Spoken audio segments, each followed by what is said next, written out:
बोल सतगुरुदेव भगवान की जय। सबसे पहले गुरु के चरणों में एक भजन समर्पित है, उसके बाद बहुत प्यारे प्यारे मीठे मीठे भजन आपकी सेवा में पेश।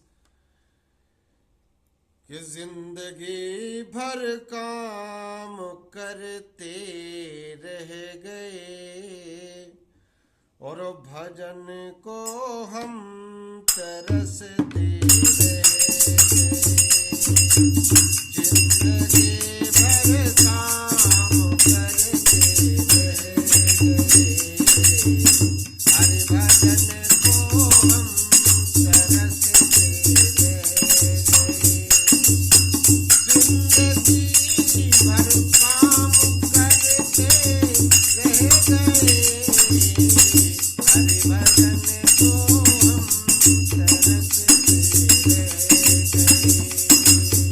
हर भजन को हम तरसते